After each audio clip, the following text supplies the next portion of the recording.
Welcome to this episode of Scale is Needed, folks. That's right. This is Scale is Needed, and you are listening. Welcome to the best hour to hour and 4.5 minutes of your life. I'm Armen Hammer.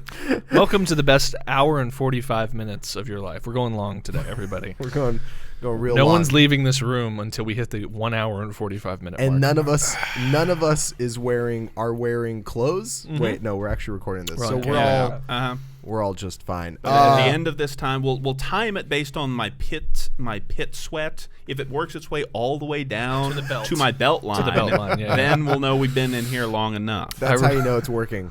I remember Cliff used to wear years ago, back at like the old days in Flo, when we had this tiny office on 5th Street. Cliff would wear this big gray hoodie, and gray is awesome for sweat stains. Sure because is. it was this light yeah. gray sweat, and when sweat would hit it, it would turn dark gray. So Cliff would go and just drink coffee and edit in in one of the main rooms over there. It was just like Cliff and like Ann Phillips and a couple other people over there, and then he would just emerge with these wings that went from here of gray sweat stains that went literally from under his arms to his belt line.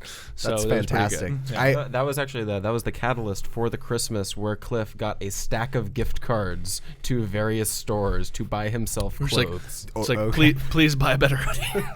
Please buy a better hoodie, Cliff. I actually own a pair of Lulu workout shorts that are gray, but like the inside gusset, like on the inside of the legs and up to the crotch, is dark gray, like mesh. And anytime I'm walking by like the mirror, like I'm leaving the house and there's a mirror, I see myself walking by, I'm like, holy crap, did I piss myself? Not is this happening? time. What is happening? It's like you just catch it just out of the corner of your eye, and Yeah, you know, yeah. like you put two and two together before really even considering what's going on or why it looks the way it does. Yeah. Yeah. So apparently, that's happening. That's a smart move on those shorts there. Oh, So yeah. when your ass sweat does actually crawl all the way down to the seams of the pants, Yes. Yeah. it won't show up. When the taint sweats, you definitely want to hide that as much as possible. When the taint sweats, then it's all bets. I was about to off. say, you better.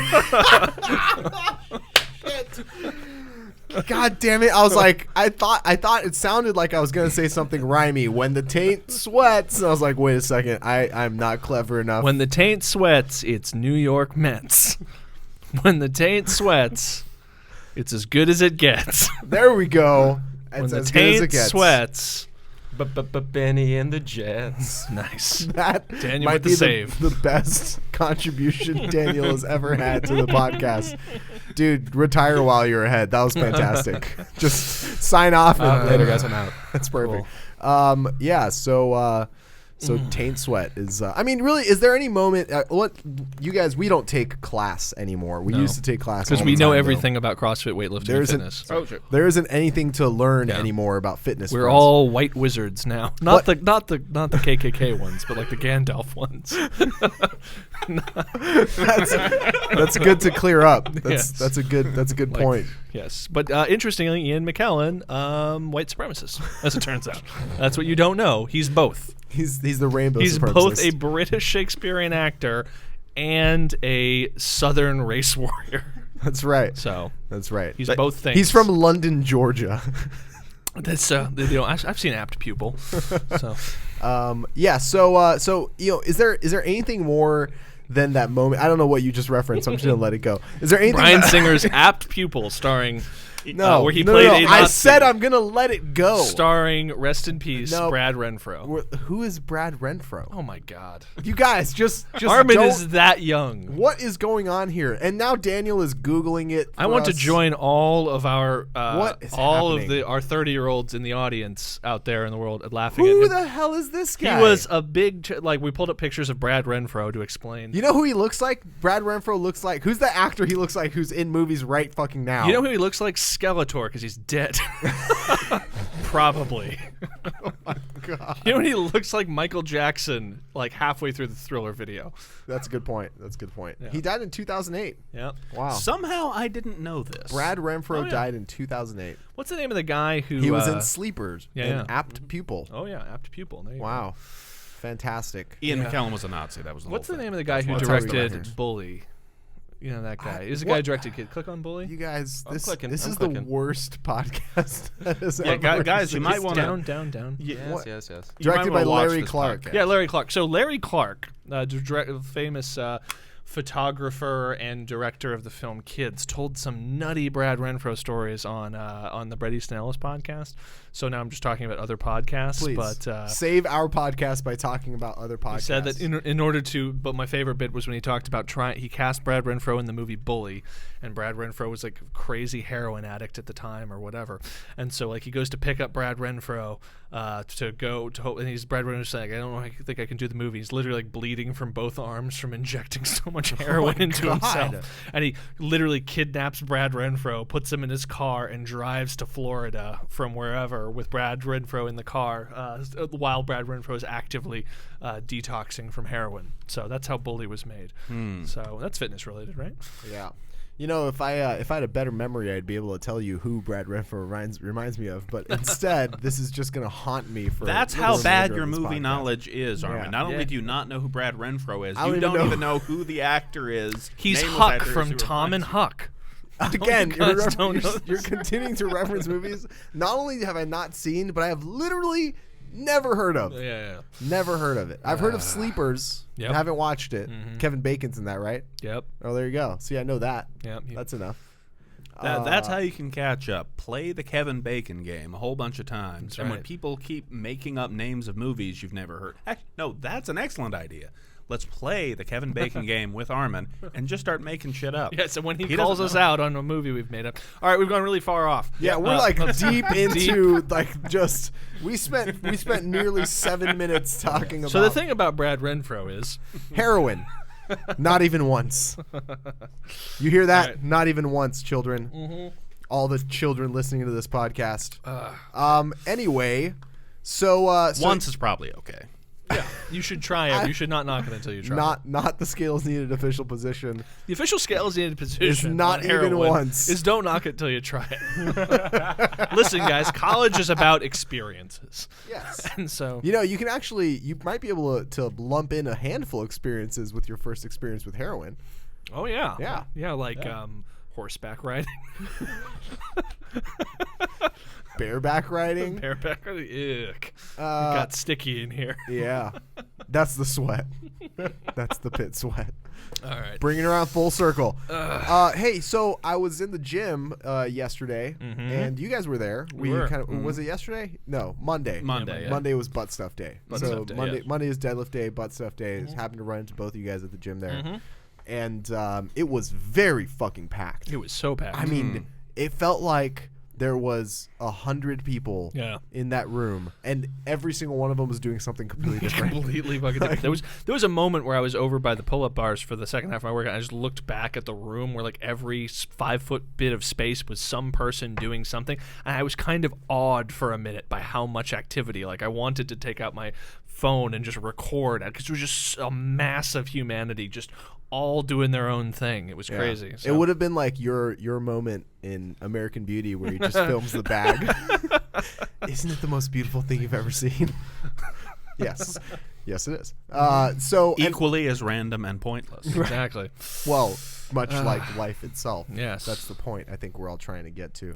And in that film, Kevin Bacon lifted a lot of weights because he wanted to look good naked, and now it's all come full circle. That- Back on track again. Don't think that was not Kevin Bacon. Not Kevin. So Kevin Spacey. I'm sorry. I was Did I like, say wait a Kevin second. Bacon? Is he fucking with me? I thought for a second this was the game that Cliff just said. I thought you were fucking with me, and then it turns out So that did we I. were just This messing it up. podcast is now just about gaslighting Armen. I know, but I would have gone along with it, Kyle. That is what I thought you were Yeah, doing. yeah. I had my facial expression all worked Yeah. out to agree with you on that. Yep, there you go.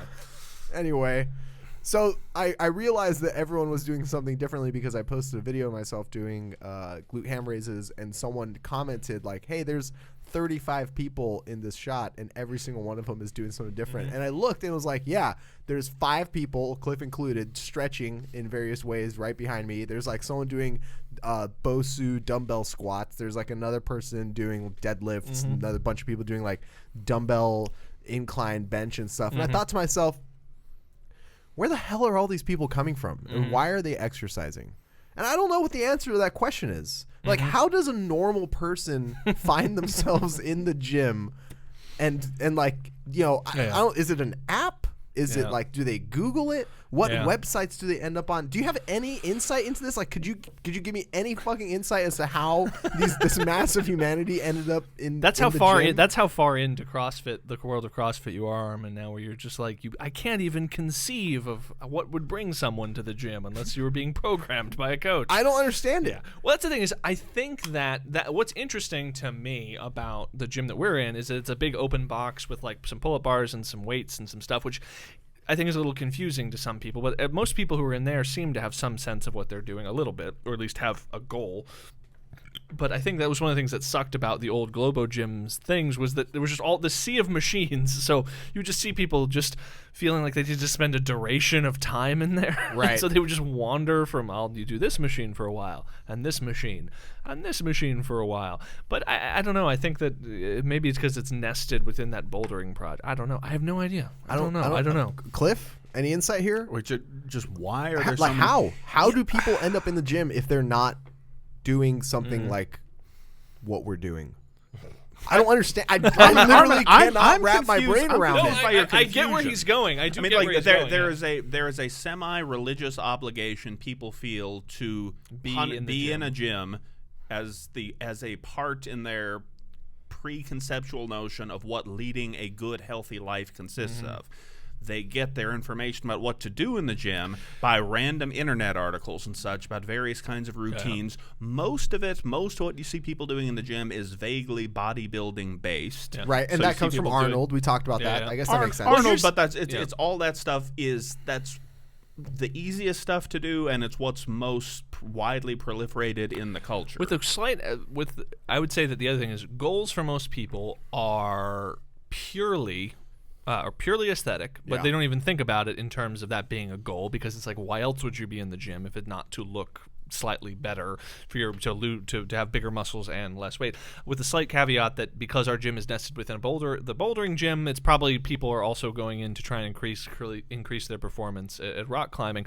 But that's the thing is, I think that most people, and this is why I think most people burn out on gym time, is that it's just about going in there and making yourself uncomfortable and like putting in the time and and resisting how much it sucks, and then getting out of the gym again. I recall a conversation a while ago, this is even before I was doing CrossFit, this is when I was doing a starting strength type program and talking to coworkers at the cheese shop I worked at. We can get into that later. Coworkers at the cheese shop, and their minds were blown when I was talking to one of my coworkers about, yes, when you go into the gym, try to put weight onto the bar every time you go. Yeah. And it was just blown away by this notion, the idea that you would do something in the gym, become stronger from that one workout, and so add weight the next time you went there. Yeah. It's just gym work, weightlifting in a bodybuilding style, and the way that most people understand it is pretty much the same as jogging. Right, it's like clock in, clock out time. You jog for 30 minutes 3 times a week. You go into the gym and do curls and lateral raises and other things that are simple and light to do for a certain amount of time. Right. And it was genuinely difficult to communicate this notion of make sure that when you go into the gym and lift a weight for a certain number of reps, you then go in the next time and then add weight, or else the first time you went in just a couple days ago was clearly wasted effort if you haven't gotten stronger from it. Or at least you're getting some sort of feedback, and I think that's why it's so nice to have actual goals in the gym, because then I at least know the purpose for why I'm going in. I think that's the biggest thing, even if you're not doing CrossFit, that people need to have. I know it's kind of trite to say people should have goals, but when they go into the gym, but still, it's like, I go to the gym because I have to do my squat or my deadlift, or I have to do my whatever, because if I don't do it, then I don't get to inch forward towards my goals. And so, I really have no fucking idea. And I go into the gym and do the thing I'm doing, so I don't have to pay you assholes money. That's a good point. Exactly. That's the last that's week. a good reason. This is the last week. Yeah. Cliff is watching my laptop as I'm trying to kind of Google and find who that fucking guy is that looks like Brad Renfro, because I can see his face and I can't think of any movie he's been in or what he. Anyway, and it's haunting my inner fucking monologue right now. Listen, you owe it to the audience to be present right now. Yeah. Okay. So stop clicking through Brad Renfro articles. And I think so. You're talking about people training for a purpose, and I completely agree. Yeah. And most of the people who are training for a purpose in that gym are, I fucking hate you, Daniel, so much. Daniel just put up a picture of Brad Renfro, who looks just like the motherfucker that I'm trying to find. And I know that if I were to find the guy that I'm talking about, he would look nothing like. He would look nothing like that. You guys would look at him and be like, you know what, Armen, you had a stroke at some point. Yeah. I don't know what you're doing. I could start throwing out suggestions who I think you might be thinking of, but I'm not going to. Yeah, because this would be the most boring podcast of all time. Mm-hmm. Guy Pearce. It's not Guy Pearce. But he does kind of look like Guy Pearce too. Yeah. So, a lot of those guys are doing training stuff for climbing. I see them go in there and do like a pull-up workout or like something for their grip or their lats or something, and something that makes for a lot their of sense. Fingers. Their finger workouts. That's what we don't do enough finger workouts. We definitely don't do enough grip stuff. Grip stuff is super important. Ooh, by the way, I thought of a great workout there that is yet to be used at the games, but which would be in the spirit of the last 3 games, following a pattern. First, we saw heavy DT. Then we saw double DT. And here's a workout that I tried and failed to complete. Slippery DT. Almost. Axle. Fat bar DT. Oh, yeah. I tried one time a while ago because it was a fat bar at the gym I was at to do a fat bar DT. It doesn't go well. No, that sounds like a nightmare. Because normal DT, the main limiting factor is that grip. And boy, when you're trying it with the fat bar, that not only does that make it harder, it makes it just impossible. Yes. Just completely impossible. Well, I mean, you have to start doing those like those reverse grip Yeah. fat bar cleans. Yeah, I'm saying, nah, the Go moment's ahead. passed. Go ahead. I was saying also 1,000-pound DT, another way to make it impossible. Yes. I mean, if we're talking about ways to make a workout impossible, that's a pretty good one. That's a very elegant solution. yeah, there's. I mean, I have a. You're such an idea man. I know. I have a limitless resource of ways to make workouts impossible. For instance, like Fran, but you do. You're on fire. But you're on fire the whole time. Yeah. Or imagine this, Grace, but you're underwater. Underwater Grace. Underwater Grace. That Very might be anaerobic. done. That can be Yeah. done, I think. If you have, especially have rubber plates with some kind of buoyancy, you can get down there, get the thing up 30 times before you have to take a breath. Would That could kill happen. someone. Grace is one. That's true. Grace. Grace, for uniquely. workouts that I picked That's a out less of than a minute. hat. Yeah. You know, it's like I don't know. It's like first thing. For example, underwater Murph would not be possible.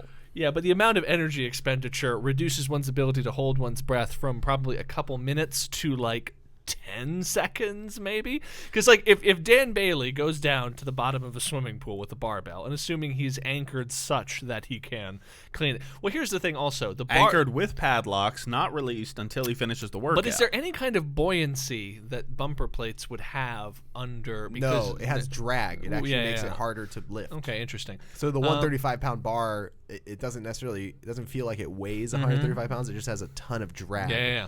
So, but 5-6 reps in, his body would be screaming for oxygen, and he would drown. Right. Yeah. Right. You know, so and it's that like is how Dan Bailey died. yes, exactly. Rest in peace. How can we get Dan Bailey in a swimming pool to test this? Yeah.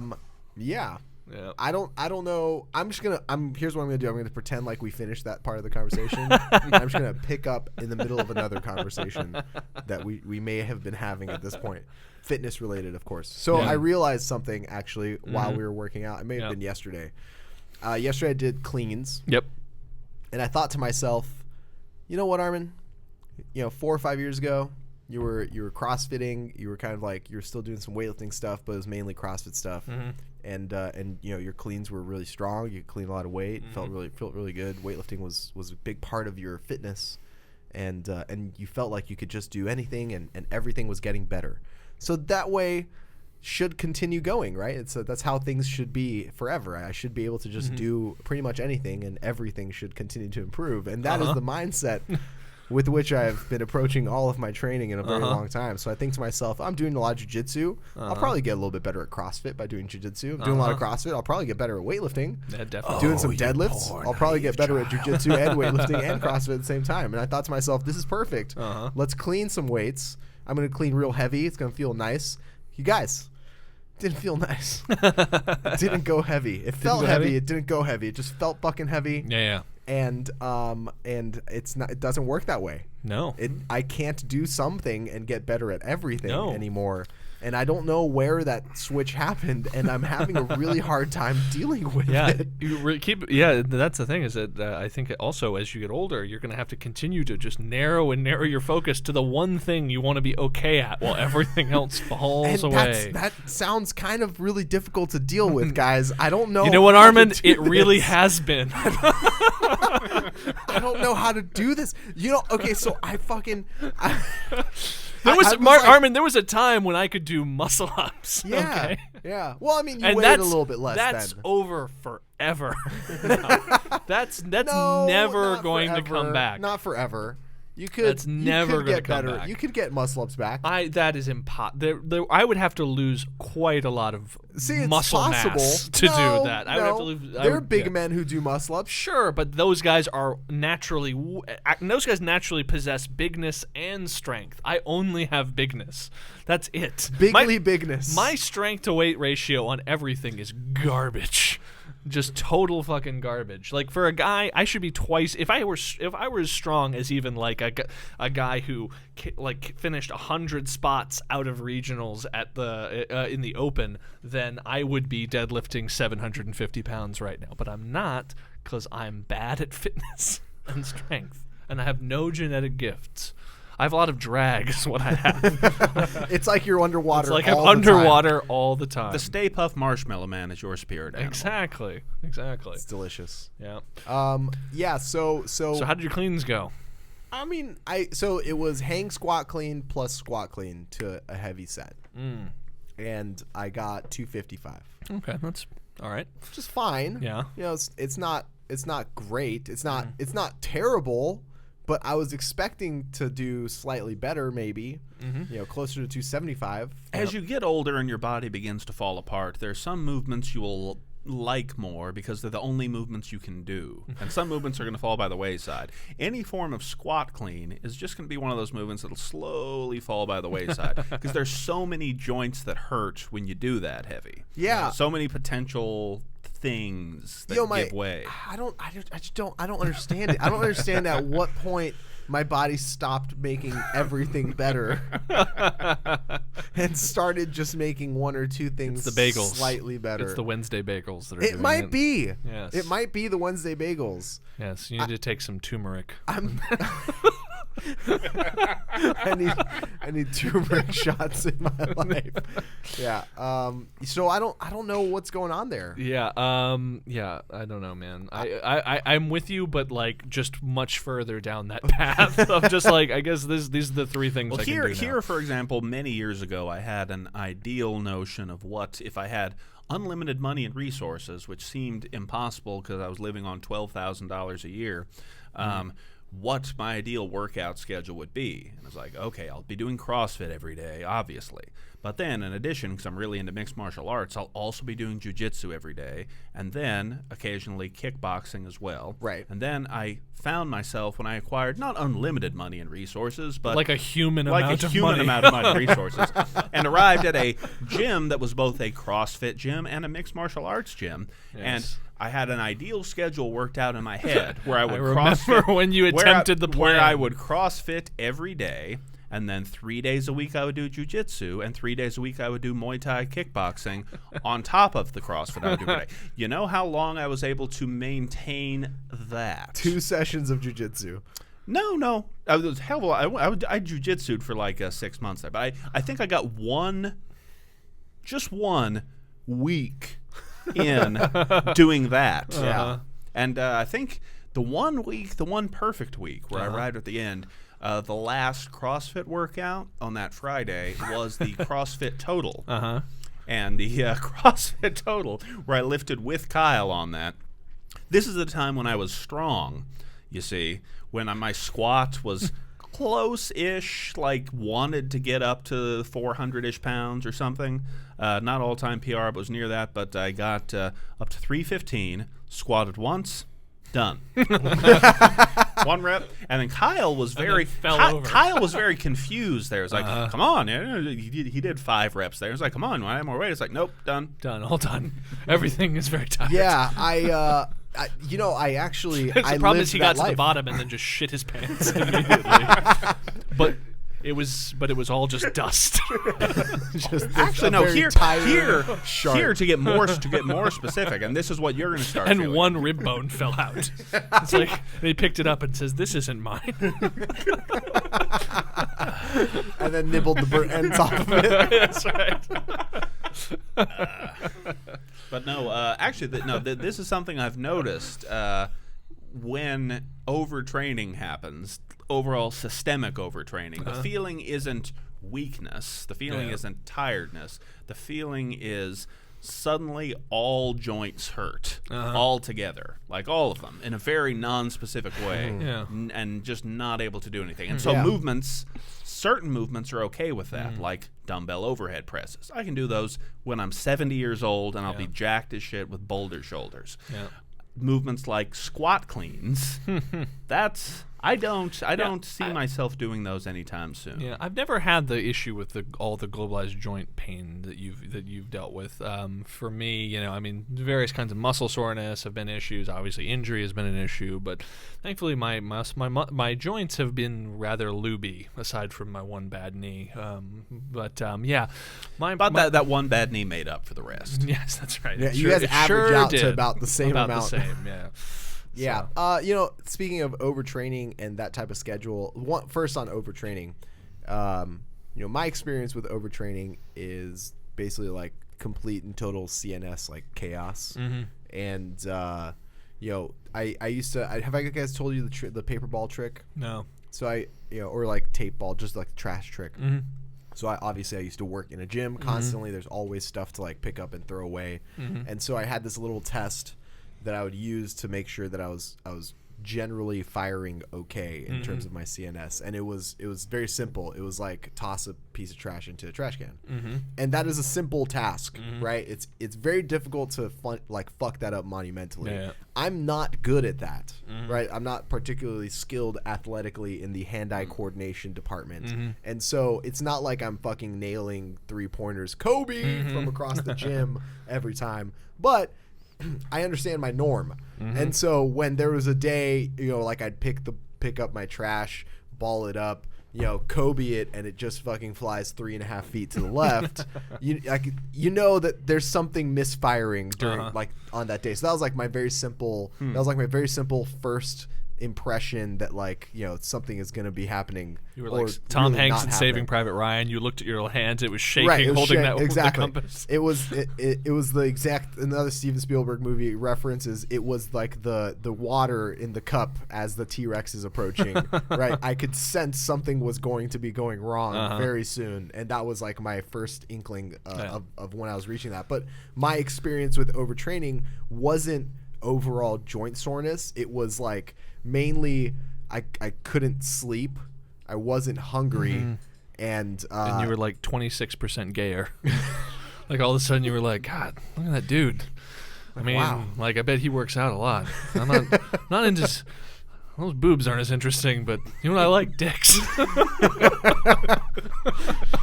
Man, it's like you're in my brain. I know. That was like the third thing. It was like the weirdest thing. All of a sudden, I started thinking about dicks all the time, and I was like, I have overtrained. Yeah. Starting to go gay. That's what happens when your CNS gets all screwed up from overtraining. Your gender identity goes right out the window. Right out the window. That's right. Yeah, so that's maybe some fucking things I'm determined to look now out to for. find scientific backing for that. Of course, testosterone plummets, estrogen must go up That's there. true. Your sexual This preference is exactly what Cliff was talking about. Yes. That he hears something, wants it to be true so badly, and convinces himself. I will come to the pseudo podcast. bullshit. I will come to the podcast next week with some sort of thin scientific proof of that claim. We need to root out why it is that every time Armen overtrains, he starts gaying it up all the time. He gets a little swishy. Is gaying it up is that a kosher term? Is that good to go? Do I have to bleep that out? No, of this episode? Gaying it up is fine. Okay. No, that's good. That's on the approved list of nomenclature. I just wanted to make sure. Yeah. I haven't seen the 2017 edition yet. That's right. It's like the almanac. Yeah. So speaking of your training schedule, Cliff, that insane training schedule you had, I also had an insane training schedule because I entered a jiu-jitsu tournament. Yes. And I was training like 12 hours of jiu-jitsu a week-ish. We have not discussed the jiu-jitsu tournament. Yes. We have not. And I was also, doing 2 or 3 very heavy lifting sessions a week, as well as 2 or 3 like CrossFit sessions a week, as well as 2 running sessions a week, like either track work or like longer work. And your lady was like, "How come you don't touch me anymore?" Yeah, no, yeah. How come you don't touch me anymore? Why are you touching your training partner so much? I know. Yeah. Who's George? Why does he keep texting? Why we don't see Giannis around the gym anymore? He got really Things got weird. Things got really weird real fast. No, so I was on that train. I cannot imagine doing that for any sustained period of time. Like 3 weeks of that or 4 weeks of that was more than fucking enough for me to just be as gay as gay as possible.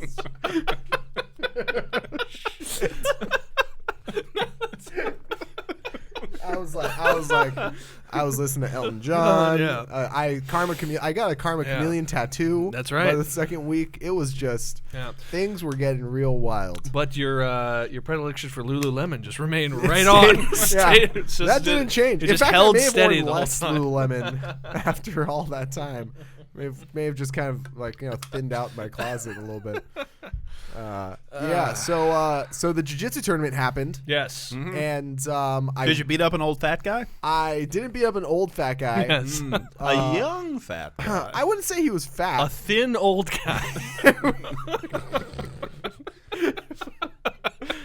Either way, just find every iteration of those combinations possible. Armen bullied some kind of enfeebled older person. Yeah, it was fantastic. So how was it, man? He suffered from osteoporosis, man. First of all, I exploited the hell out of his osteoporosis. Believe me, right. his knee ain't gonna feel good for a while. No Plus, matter how I had much been of the medication he overtraining, so I takes. sat right on his face. But to lose the suspense, though, Armen, how did you do overall? I took first place. You I did. got a gold medal. Yeah, That's right. Fucking a gold fucking medal. Gold medal. Where's the medal right now? It is in my backpack in my car. Cool. Yeah, it's right out there. It's with the rest of my gym stuff. I see it every time I go to Really the gym. cherish that medal, huh? Yeah, it's very important. It's key. Took it home, put it on your dogs immediately. Yes, immediately put it on the dogs for a little photo session. It was fantastic. Yes.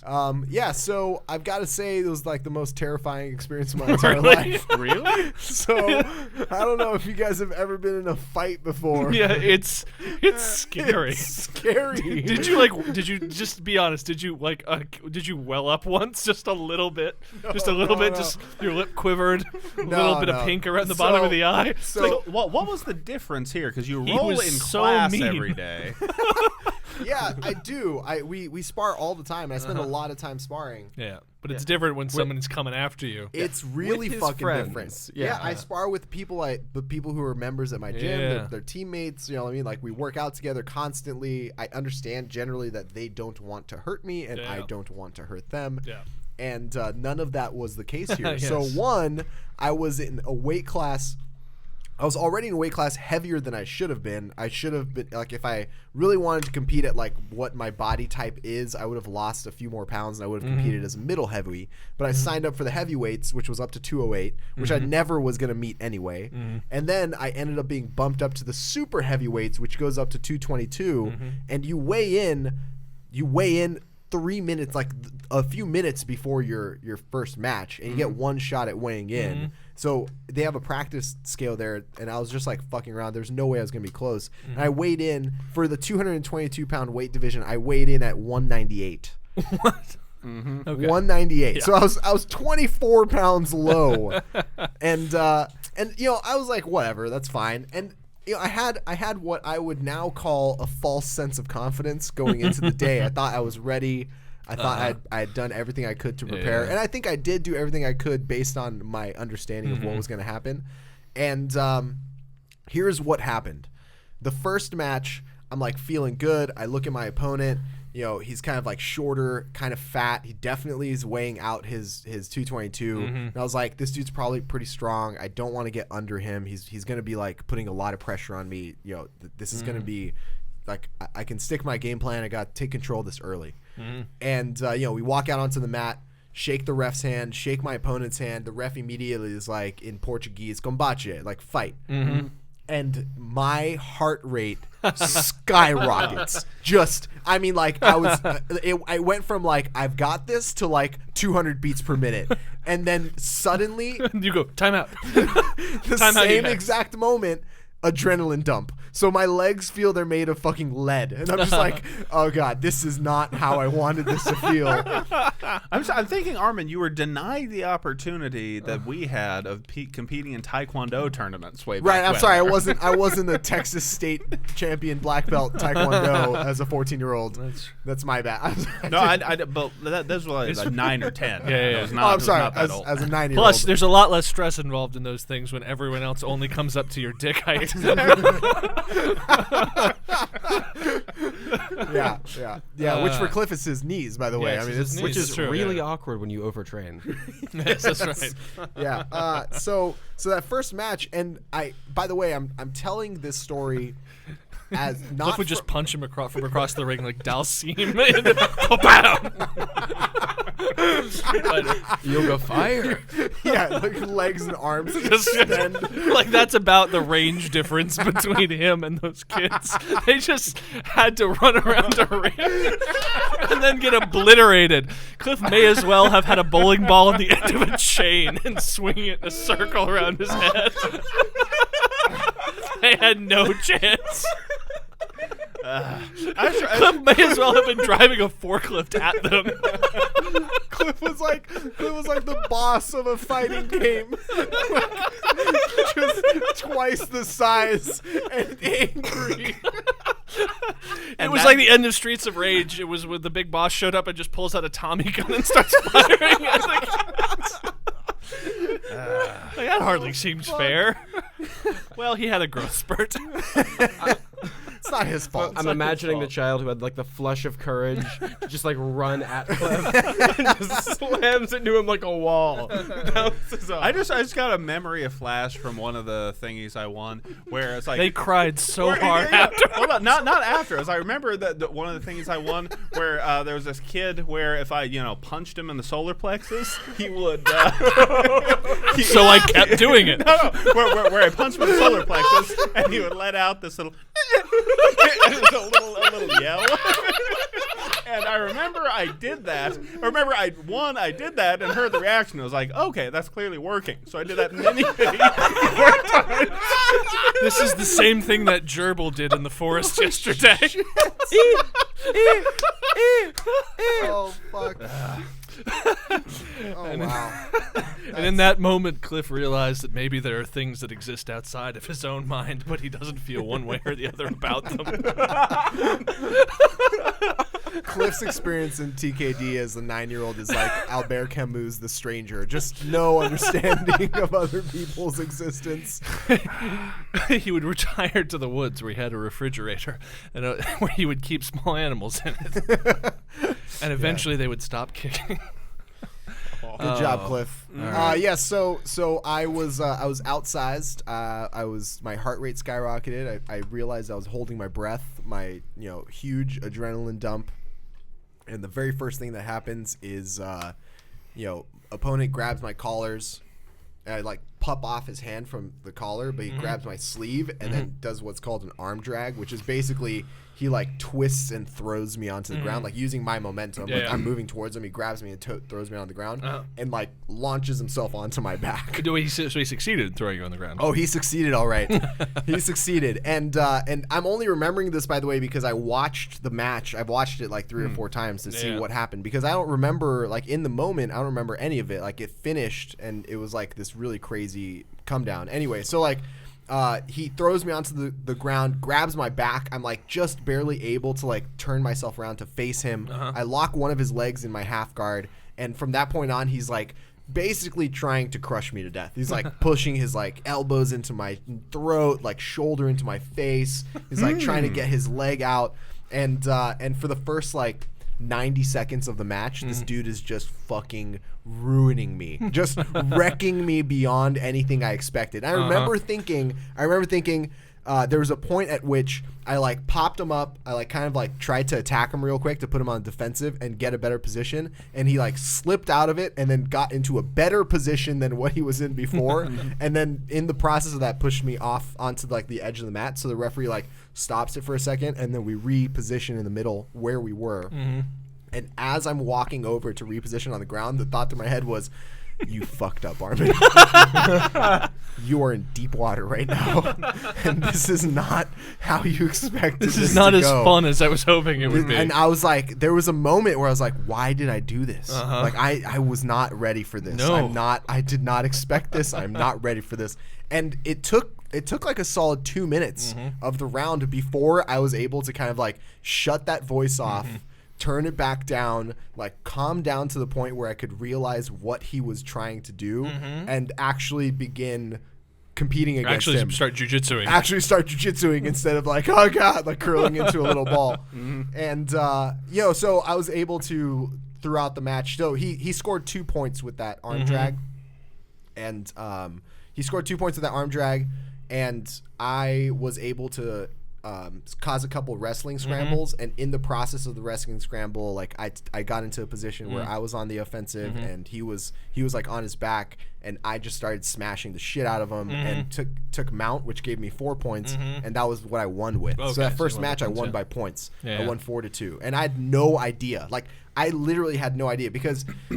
There were positions where if I had held it a little bit longer, I would have gotten a few more points. And if he had held his positions a little bit longer, he would have gotten a few more points. And I wasn't keeping track of where we were. I wasn't looking at the screen or the clock or anything to know who was in what position where. I was just trying to fucking survive. And by the end of the match, match ends, put my belt back on, I look at the screen, I like don't understand what I'm reading, and I look and the guy, like the ref like raises my hand, and I was like, oh fuck, I won. This is awesome. Finish up, stumble off of the mats, and immediately just like piss yourself, fucking collapse. I was like, I had not felt like that since like maybe 15.5. Like really? that thruster rowing workout. Oh wow! Like just the way that my legs felt.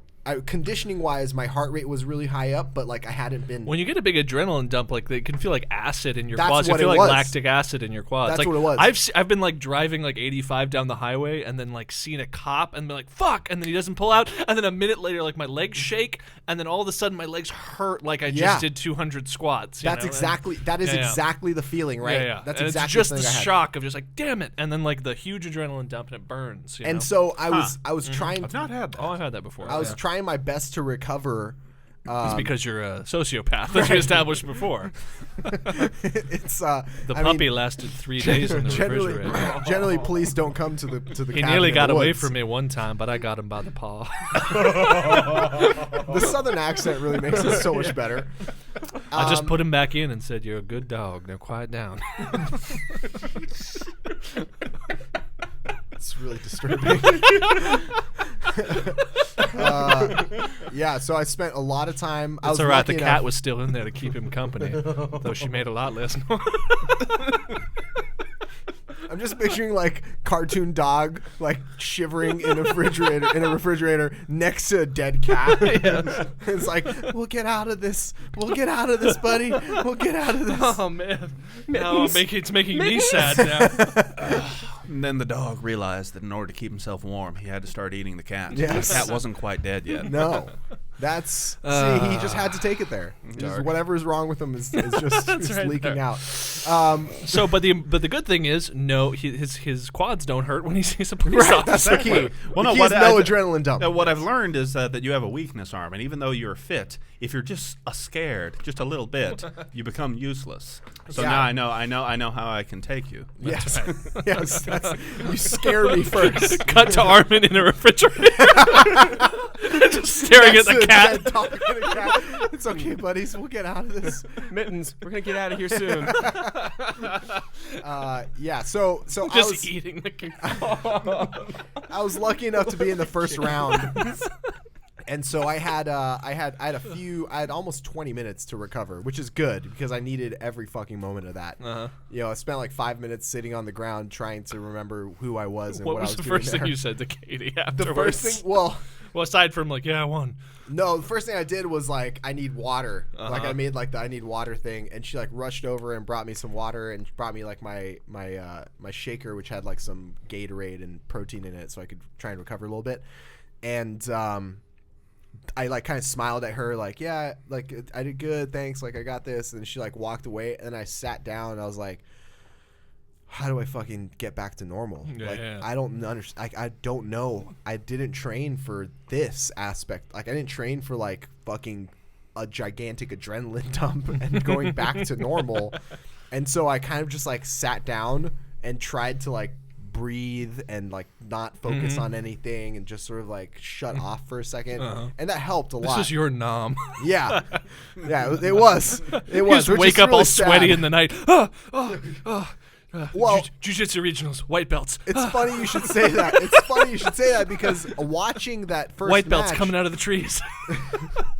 I like I said, I didn't remember that first match as it was. I had to watch it again to kind of get the details of it. And watching that first match, the first few times I rewatched it, my heart rate would skyrocket. Oh, really? Just watching it. And that night, I couldn't sleep very well. Like, it took me a long time to get to bed. Even though we'd been up all day, I drove back from Houston that night. It was still like 2:30 in the morning before I fell asleep. Yeah. Guys, I think we need to toughen up Armen. we need to put him through some ordeals. That's enough of an ordeal. Anyway, so like my second match. Just like put a ventriloquist dummy in the back seat of his car, right in the middle, so he looks in his rearview mirror. Oh God, oh, Jesus. Yeah, that would work. If you want me to shit myself, that would work. Just late night, Armen's vacuuming his fucking car. Armen, what's going on? No, I shit myself. Do you have a wet vac? Because my seats are cloth. Thank you. Sure, it's in that closet over there. You open the closet, ventriloquist dummy. Oh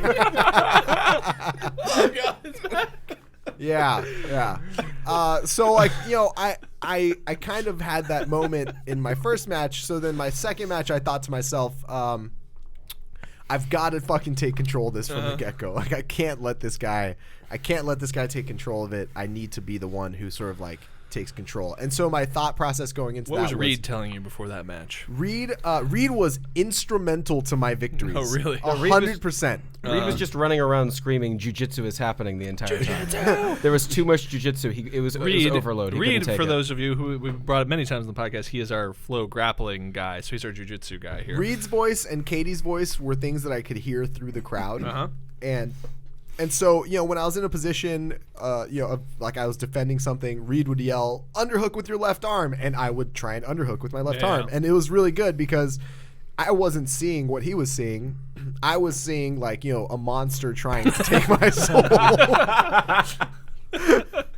And so it was good that at least part of my body was listening. It was weird looking back at the video that he wasn't wearing the Pennywise makeup from It, because that's how I remember it. Yeah. It was a moment. So then the second fight, I was like, you know what? I've got to be way more aggressive. I've got to be way more violent and way more controlling from the get-go. And that's exactly what I did. The second match, I was like, I'm gonna try and kill this guy. Punched him in the dick as soon as it started. So yeah, no, the second match, I kind of like got my grips early, snapped him around a bunch, and like that threw him off.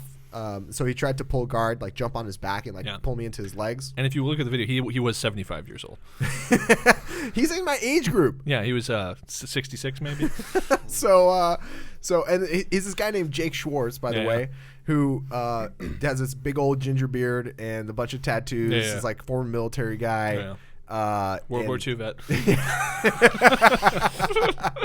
Yeah, and so I ended up you know, taking mount on him and choking him out and getting submission to win gold. And so the second match went how I pictured all the matches going. How did the submission happen? Because I saw the video, but it's kind of tough to see. Yeah, so I did what's called... Did you choke him with his collar? I choked him with my sleeve. Oh, cool. So that's called an Ezekiel choke. And the way it works is, so I ended up taking mount, and when you're in mount, like, well, when I'm in mount, I try and kind of like suffocate them as much as possible. So like I keep my chest down on their body and like slowly move my way up, you know, to kind of like get up into their armpits.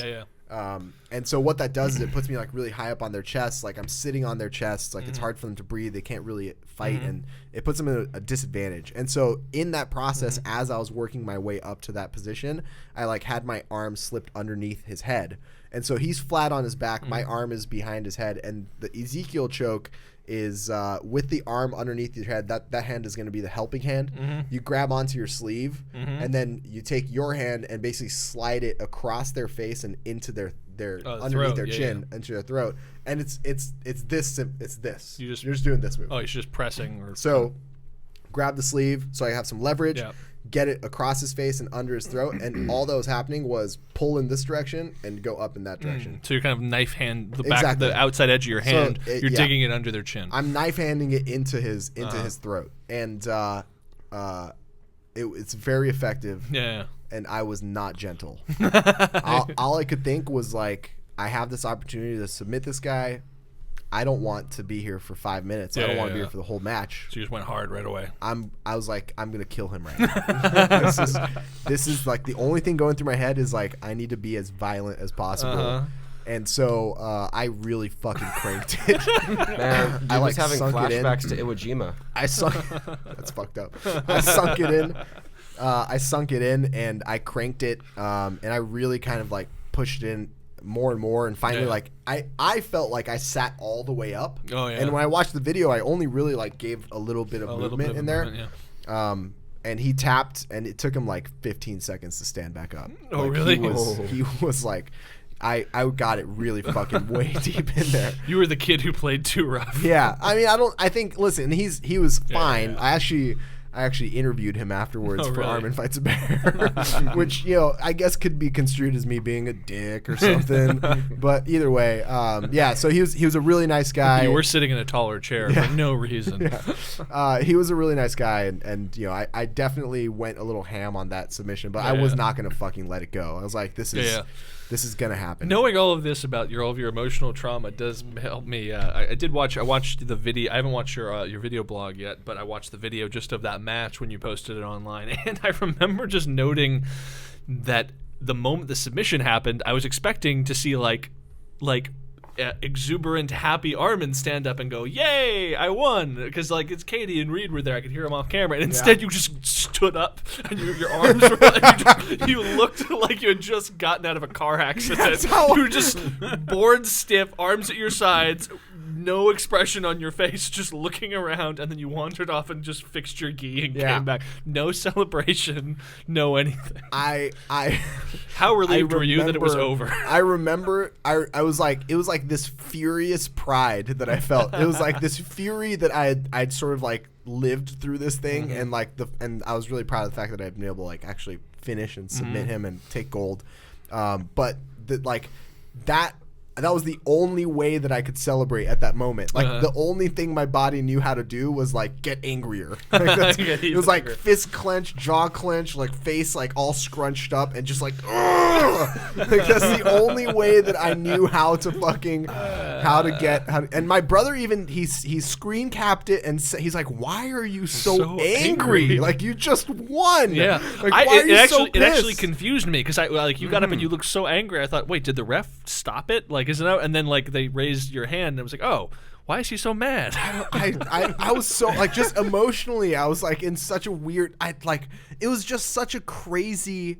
Like it really took maybe half an hour, but I feel like it was 3 days. I was sitting on that mat waiting between events. It was just it was really picturing the crazy. drive. I'm picturing the drive back from Houston to Austin was like that last shot of Arnold in The Predator when he's just like laying exhausted in the helicopter, blood trickling from his mouth, mud caked all over. Yeah, it's mud all over him, and he's the score comes back. That's what I mean. Like Katie just drives back. Yeah, actually, I drove back, but we did listen to the Predator soundtrack. Yeah, I was listening the entire time. Yeah. It was close. It's close. It's close. Those are the first couple notes like of Terminator. It sounded like Terminator. But either way, whatever. We're on the same page here. Yep. Predator. Me. But congratulations, Armen. That's Thank fucking you. badass. I brought home gold. I know that my disposition is much closer to yours than Cliff's icy mechanical disposition, and that I would just be freaking out the whole time. So no, I'm not going to be competing in jiu-jitsu or anything else. It stressed me out too much to even compete in the open. You know, like even just doing the one time we had Eastside Elite, like where it's like just some coach and he's just like timing you, and it's like too much pressure for me. Don't like it at all. Yeah. Did you? No, you didn't do the throwdown there. There was a little throwdown. Yeah, no, of course not. There was a little throwdown. It was like 6 people in the gym competing against each other. Cliff did it. No, I can't handle that kind of stress. Oh yeah, I came 4 out of 6. Nicely done. Fuck those other 2 people. He crushed the clean ladder.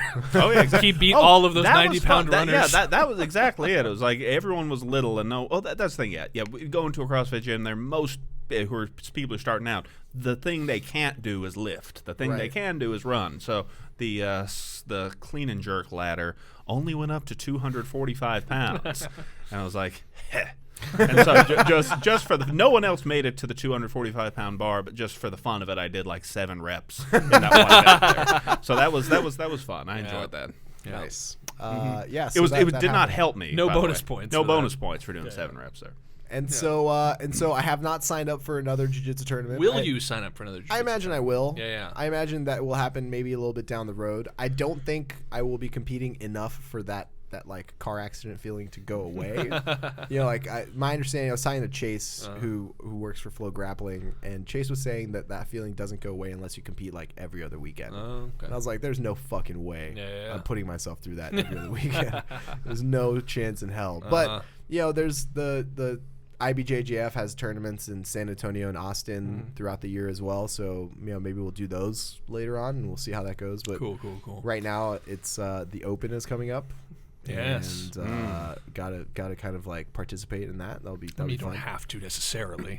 Actually, kind of for my job, I kind of have to. Nah. But I also want to. I think that'll be fun. A little bit of CrossFit in there. I do have that goal, top 7%. Top 7%. We'll see how that goes. We need to arrange how we're going to do that. I think we should all do them together. What the open workouts? Oh yes. Oh, I can't. I don't think I can do all the open workouts. I would love You're to do gonna that, try. but I will be in a different city nearly every week. Okay. Yeah. Alright. So I think Then I don't have to do the open. Great. I think the only one right now that it looks like I'll be in Austin for is 17.1. The rest of them I will be doing them at various gyms across the nation. 17.1, 17 minutes of burpees. Oh, hallelujah! that that would be actually probably preferable to some other workouts. With dumbbells. That's Ooh, fucked I up. actually sort of like that. I like dumbbell burpee deadlifts. Yeah. Yeah, I'm not 100% sure what they're gonna do with the dumbbells. You know, my guess is something like step ups or thrusters. But we all know now that we were clearly very wrong when we criticized dumbbells before, because CrossFit posted a video with Greg Glassman explaining that only with dumbbells can you achieve the frictionless plane, the same frictionless plane that you get on the rings, therefore that is the unique capacity that can only be tested with dumbbells. And that's why they're in the open. What is a frictionless plane? Well, you know how when your frictionless plane, like when you're on rings, the fact that the rings can slide out in any direction, that's a frictionless plane. Interesting. So it requires all of these stabilization muscles. Right. Why am I defending Greg Glassman's position? No, on this? keep going. But anyway, so that's the frictionless plane created by the rings. So the difference between bar dips and ring dips is that the rings are on a frictionless plane, so you have to bring in all these muscles to stabilize. So they essentially released a video saying, which I guess was in response probably to a lot of people griping about. And there's an old video. That's Yeah, it was like they just like took a minute clip and threw it up on like the CrossFit Facebook page. Yeah. But it was him explaining that only with dumbbells as opposed to barbells, with the dumbbells you can achieve the same frictionless plane because you have to stabilize both hands independently, and that will translate into far greater success on the barbell, yada yada yada, and stuff. But it was clearly timed, the release of this video, as a potentially response to a lot of people shrugging and going, why do we all need to go buy dumbbells? Well, you know, here's what I'll say to that. I think this is like a classic sort of way of people. It's called straw man. like the straw man argument, right? You argue against something that nobody is arguing, and therefore make yourself look like you're winning the argument. No one's fucking saying that dumbbells are bad exercise equipment, right? What people are saying is, hey, maybe we should have had more than 3 weeks notice about you're going to be requiring specific weights of dumbbells in the open. Like that's the argument, and there is no argument against that. The argument against that is one of two things. It's either, oh yeah, you're right, we're sorry, or two, fuck you. Yeah, you're playing our game. No, the real argument, the real thing behind that is, sorry, we're kind of flying by the seat of our pants here. We really didn't get our shit together and figure out we wanted to do this until like a few weeks before, and that's why we sent out the message then via Instagram. But only in retrospect do we realize that was kind of a fucked up thing to do. Blah blah blah blah. Right, blah. right. So it's like you're making this straw man argument of like, all the people saying that dumbbells are not a functional piece of equipment. It's like, well, point me to one fucking person. It's just cognitive dissonance on the part of a whole company, which I've never seen before. But it's what happens when you put forward an argument, or you encounter an argument, rather, that completely changes your mind or persuades you, but you can't admit it because that would invalidate your sense of self, CrossFit sense of they know what they're doing. Right. So it causes great emotional discomfort. And so they have to, because that emotional discomfort is called cognitive dissonance. And so you have to hallucinate a different argument that wasn't being made and then argue against that. So, therefore, the Greg Glassman video. More annoying than CrossFit doing it, because obviously CrossFit is going to do that, right? They're going to defend their party line as staunchly as they can. More annoying than that are the like hordes of people who just are agreeing with CrossFit because it's CrossFit. It's like, oh, well, this is HQ. HQ only has our best interests in mind. They only look out for us. They only do good things, and therefore this is fine. Everything is fine. Them telling us we need dumbbells 2 weeks before the open starts is fine. It's fine. Nothing's wrong with that. How dare you question their process in this? And it's like, maybe you should be questioning their process in some things, anything. Just pick one thing you disagree with and just question the process. But you also have to also be able to properly like unpack the thing and extrude what parts of it you're addressing. The fact is, like, I don't mind.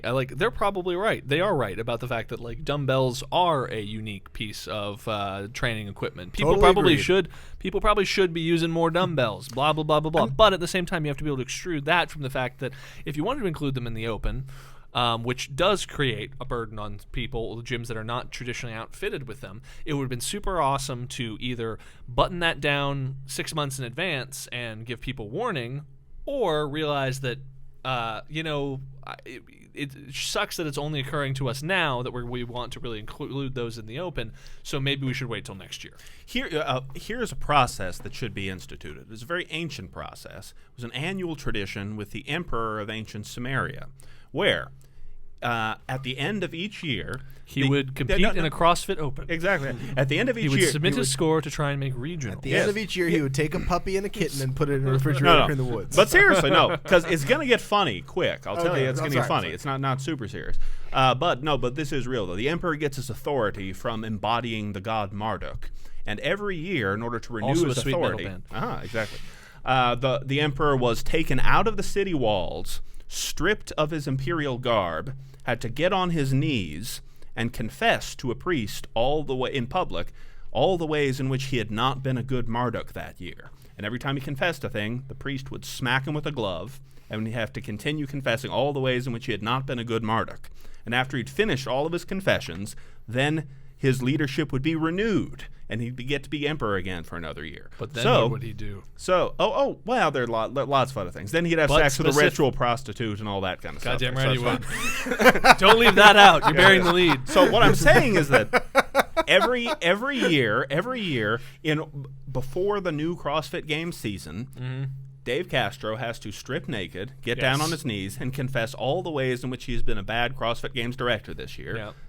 Have him smacked in the head with a glove, have sex with a ritual prostitute, of course, and then we can get on with the CrossFit Games season again. I think we're gonna write that that one down. That would work for me. I'm just saying, like, I'm on board with that. We're gonna pin that one on the refrigerator. And That we're would gonna work for me. Revisit it next week. I'm into it. But imagine actually seeing that. It's like you would trust Dave Castro more leading into that next CrossFit Game season. Yes, I sure would. You know, on like Plus, a you'd less, know what color his balls were. Yes. on a less extreme version of that. Can we just have any transparency? Matte black welded Matte iron. Rogue. yes, that's exactly it. Matte black Rogue, They powder coated. clack together and sparks fly. Powder coated Rogue. Powder coated. That's what I was looking Rogue for. every year sends out a man to like pull down his to like slow-mo rock music, pull down his eye protection and weld them back. Weld his balls back. So they do have cornrows. so really any sort of transparency would help Yeah. the process, I think. Well, and here's the other thing is that I also work for a company, and that company sometimes, like a lot of companies, that are constantly changing and stuff, sometimes we fuck stuff up, and sometimes, like we would edit episodes and we just couldn't get them out in time, so we would send out a thing like, I know we said that this episode would come out on the 23rd, but we're still working on it, so it's going to come out on the 25th. And, I just think that there's a lot... And worse fuck-ups than that. And many worse fuck-ups than that. But, so I think that it really just comes down to the fact that they probably just didn't fucking know they were including dumbbells because they probably didn't really settle on what the open workouts were going to be until 2 weeks out. And then they were just so excited about the idea that they threw it out there into the world. And that's the real thing. And I just want to hear him admit it. And whether or not he's naked when he does that, that's That's just icing on the cake. that's icing on the cake. That's just powder coating on the balls. That's just icing on the ritualistic prostitute. That's the key Samaria, here. y'all. The key is that it doesn't work without the ritualistic prostitute. No, it does not. What is a ritualistic prostitute? It's a What do prostitute you add? used in rituals. Yeah, but what do you add to the process? Does someone else pay it for you? Ritual. they You pay add it a ritual. forward. Oh, there we go. Speaking of paying it forward and ritualistic prostitutes, maybe we should get into our reviews. Reviews. That was the best segue we've yet seen. Reviews. Okay, so we have a handful of new reviews. We have let's see. Why is this? Just to bring everyone up to speed, give us a 5-star review on iTunes, and we will read it on air, regardless of how many expletives are in it. That's true. That is 100% fact. So let's see. Ratings and reviews on iTunes. For some How many reason, do we have? the stars aren't coming up when I'm pulling them up on my iTunes. Are you able to I've got bring it them over up? here, yeah. Yeah, because I don't know if it looks like these are all 5 stars, but God damn it, Brad Renfro's back on the screen here. Yeah, pull it up on screen. Let's read it from there. Oh, there we go. Yeah, there we go. Oh, All right, so so Ooh, let's I see go all ahead. these 5-star reviews. Are they organized by most recent? They are. Okay, so So scroll this up. will We're be the, starting. Is that the first one? Yep. No, I think we read that one last time. Okay. So we're starting with thank you from BDBDBDJs. BDBDBDJs. Jace. Jace says, Oh, that's good. Says thank you, 5 stars. I just want to thank you guys for providing content for my podcast. I've been trolling people in Wait the a gym for minute. several weeks now, documenting their passive-aggressive attitudes. Your CrossFit workouts have not gone unnoticed and have given us much to talk about. By the way, Armen's woman has a nice bum. Please look us up and give us 5 stars. Signed, Deadlift Trap Guy. Yeah. That's strong. good. It took me way too long to pick up on where he was going with that. Very strong. That was good. So I hope you are the real trap bar deadlift guy, but you probably aren't. But nice one, Jace. Nice one. Yeah. Let's see. Wadcast and Mr. Movie Phone's Love Child, 5 stars by Dakota1. Dakota 1. Dakota There we one. go. Okay. Great mix of CrossFit, pop culture, and real life. These guys are really funny and aren't afraid to say what's on their mind. Dog dicks. A good showcase. That wasn't in the review, folks. wasn't in the review. That's just what was on my Armen's mind. And mind. he was not afraid. A good showcase of the real struggles we are all dealing with trying to be the most elite intermediates out there. Wouldn't mind hearing more of the behind the scenes of the CrossFit video series you guys produce. Keep them coming. Hey, I'd like to also do some more behind the scenes for CrossFit We videos. should we're probably producing. make some more CrossFit Yeah, video that's a series. prerequisite CrossFit there. videos. Yeah, but you know what? Actually, that's a good topic. I think it would be cool to talk about some of like the experiences I have going out on these shoots. You know, hanging out with Fikowski or hanging out with these other athletes and stuff. So let's see. Thank you for your 5-star review, Dakota. From Paul Allen's business card, came for the fitness, stayed for the pop culture and necessary gym shaming. 5 stars. Easily one of my that one's going to be longer. You have to click the more button there.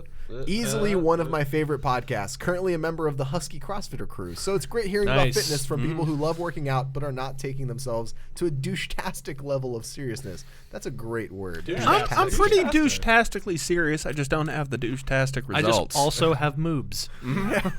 So you guys are douche-tastic without the results. That's a good point. Yes. Love hearing about the recurring characters like Trap Bar Deadlift Guy, Work Clothes at the Gym People, and Armen's favorite character, Denis Villeneuve.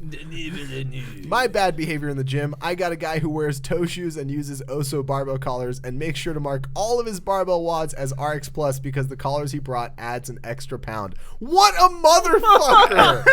Dude, really? Wow. That guy has some serious problems in his life. RX Plus. If you're trying to one-up people around you with Oso barbell collars because they weigh 1 pound, like seriously, how much does that guy That get might be the shit worst on thing at I've work heard, and yeah. at home? His That's kids insane. probably hate him. He's like he's not the most liked member of the PTA This is board. all he has. Maybe you should just let him have that plus because I don't think he has anything else. Because if he had one other thing in his life, he wouldn't put that plus there. Literally any other positive experience in his life. Someone just ask him like, "Hey man, how's your day?" That's how you solve that problem. If just one person asked him how his day was, he would never have that plus again. Yeah. Let's see. This review continues. Topic I'd love covered: the sheer amount of ridiculous products marketed to CrossFitters with the false promise of better performance, like the WOD Rod. I don't know what is the WOD Rod. I don't know. Oh, is that the? I know what the WOD Rod is. It's like a callus shaver. Oh. It looks like. I feel like it looks like. Oh, so it's like one of those buffer sticks that chicks use for their nails, but it's for your hands. Exactly. It's like an 8-inch part of like a barbell that they wrap. I'm scared about what's about to come up on this screen when he typed in WOD Rod. Yeah, Daniel just looked up WOD Rod, and that is the biggest flatter stick I've ever seen in my entire life. With a pearly white wad. The anodized green WOD Rod. I don't know why we're even. Okay, let's move on from let's this. move on from the WOD Let's Rod. move on. I don't know what this thing is. We can dig in on the WOD Rod later. Yeah. I've got to sit on it for a little But he bit. does say mattresses, and we have already shit on that mattress. You just sit on that rod. I've got to sit on that rod. Let's see. Ridiculous product marketing, cross promise for WOD Rod, mattresses, CrossFit dog collars, and the like. What does a CrossFit dog collar I've never do? seen that before. That sounds pretty interesting. Is that a dog collar that CrossFitters wear, or what you can snag a them by before you CrossFit throw them in the collar for fridge? dogs? This has become too long, but regardless, best podcast in the game. Nice. Thank you very much to Paul Allen's business card. Nice. Thank Let's you, Paul. see. Business card. Atran10. Don't tell anyone about the treasure that is scale is needed. Love the podcast, but No. Do tell everyone about the treasure. do The tell. scale is needed. Love That the would be podcast, helpful. but I'm only writing this for 2 reasons. 1, to get this read on the podcast. All right, check that one off your list. yeah. Fair 2, enough. to make sure everyone keeps this podcast a secret. If it gets too popular, inevitably they will get sponsors, and then we will have to skip through the first 2.5 minutes of ads like we do on the podcast. First of all, it's not 2.5 minutes, it's 9.5 minutes. So, you know what? Just fast forward a lot in the beginning of those episodes. Yes, That's keep- why you have a fast forward episode Yes. on podcasts. That every podcast you should fast forward a lot. Yep. Anyway, moving on. Keep it up, guys, but don't keep it too much. By Mike Hunt. Mike Hunt. Thank you very much, Mike well, Hunt. this is bullshit because he wrote Atran10 and then he signed it Mike Hunt. So which one's his real name? Mike Hunt, obviously, because it's more of a normal name and there's nothing funny about it. That's a good point. Let's see. Excellent 5-star review by CrossFitigator, which is, I believe, an alligator CrossFit or an investigating CrossFit. Someone who investigates CrossFit and a CrossFitigator. Love the podcast. Just the right blend of balance and humor, CrossFit, douchebag bashing, and fitness discussion. I think you guys should hit a random workout and share the results via webcast. That would not, I don't know. Keep up the solid work, fellas.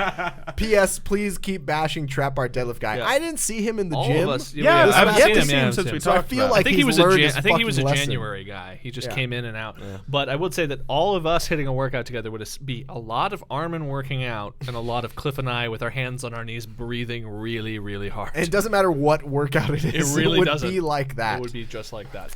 Unless that workout workout is max reps in 5 minutes of 100-pound dumbbell overhead presses. There you go. Then it'd be then I'd just win everything there. Yeah, you're right, Cliff. You're I don't know what else. We did that in the office. We did the 70-pound dumbbell presses for one set of max reps, and I was like, I got 8 or 8, and Ray got 9. I got 10 or 11 depending on who you ask. Yeah, Kyle got 10 or 11. 7, 8. 7, 9. Yeah, Cliff 17. Came in and got 17, which, by the way, half the people in the office don't know which one of you is Cliff and which one of you is Kyle. Oh, yeah, I know that. So I've worked very hard to make sure that's the case. Again, someone was like, yeah, the 17, the younger one got 17. And I was like, Kyle got 17 presses? And they're like, yeah, whatever. Yeah, Kyle got 17. Everyone thinks I'm older than Cliff. Yeah. That's been the case because of the lines in my face. You just have a very young-looking face, youthful Cliff. look. Ooh. Youthful. Thank you all the so beer, much. All the beer has helped. Yeah. You just enchanted him. We didn't even finish this. Where are we? All right, CrossFitigator. Love the podcast. Just the right. Oh, keep bashing Trap Our Death Guy. That's where we got it. All right. Thank you, CrossFitigator. Yes. Continue. CrossFit Gator. There's no extra I there. Oh yeah. Thank you, CrossFit Gator, for your 5-star review. It is a gator that does CrossFit. It is a gator that does CrossFit. Let's see. Richard Prune. Let's just go with Prune. Richard This Prune. is Rich Piana, actually. He's very mad that we friend of the called him a Wadcast, nightmare. 5-star review. Found this podcast recently from the Wadcast as a podcast junkie. I, of course, listened to all 30 pretty quickly. I love the mix of fitness talk with pop culture. I like the trio of Armen, Kyle, and Cliff. Keep it up. Please don't ever have Eddie on the podcast, but Scott can. Just kidding, but not. Thank you, Rich Piana, and thank you for no longer wearing those weird white contacts in your YouTube videos. What I find most surprising is, of course, I listen to all 30 pretty quickly. Yeah. How the hell can you listen to 30 pretty quickly? Well, I'll do it over the course of a week or so. I've done that with podcasts I like. Yeah. All right. And I encourage you all to do that, but you could listen to it if you drive a lot for work, or if your work is a lot of like spreadsheets and number crunching, and you're not necessarily like in meetings with people all the time. If your work isn't something that requires any kind of active thought, like if you're my unemployed. Yeah, fuck you, guy who gave us a review. I bet you suck and have no job. That's not what Get I a said. life, asshole. That's not what I said. I'm just providing examples upon which it might work. You know. Yeah, fuck this guy who likes our podcast a lot. Thanks, Dick. Thank you, Richard. Yeah. So that was all of our reviews. Be sure, folks, to leave. Dick Prune. Dick Prune. Very good. Oh, okay. Yeah, that's true. So if you do want, you just triggered him because that's his real name and that's what he was called in elementary school. If you do want us to leave, if you want us to read your review, leave us a 5-star review on iTunes, and we will read it the week it gets posted. Yes. We will read it because we have not a lot of stuff to talk about. Right. So we pretty much have to. This segment is necessary for us to hit our hour and 45 We need you minute guys to mark. do this because we need it to get to the point where it's an actual problem that we have so many 5-star reviews in 1 week. So yes. Let's make this that week, you guys. So thank you for all the 5-star reviews, and please leave us more and tell your friends about the show. Don't keep it a secret. Secrets don't make friends; they make frenemies. They sink ships. Yes. I believe that's the saying. Kyle, your social media. I am at Mr. Kyle Bogart on Instagram and Twitter. I am at HeteroBear on Twitter. Why don't you use your Instagram, Cliff? I Use don't it just know. like troll like hot fitness chicks. Yeah, I don't post to Instagram. I can't imagine posting a picture. How many people do you follow on Instagram? I don't know. What are your recent searches on Instagram? I've actually have not used the fucking Instagram app in a while there. I just don't go on Instagram. That's ever. good. Great, man. You It's gotta not follow a bunch thing. of weightlifters, a bunch of girls who take pictures of themselves in their underwear. It's great. The thing about Instagram though is it allows no real nudity. Yeah. So it's not like Reddit. Darn. Yeah, so you can't. You can totally stand making coffee in the office while looking Right, at you can read boobs. Instagram in the office Yeah. without having any issues. You can browse Instagram without having any real issues. Yeah. Or you can be real fucking ballsy about it. And just not give a shit. Or you could be real ballsy about it and just open Twitter, and then it's just a fucking nightmare. Dude, It's what do just you just have spread asses and Rich Piana's face. So anyway, thanks so much for listening to this episode, folks. We might have to edit the end part off. Oh, you guys definitely missed some shit right there. that in retrospect we shouldn't have said out loud. Have been talking about. I've got to find the actual details and try and confirm before I start talking about that sort of thing.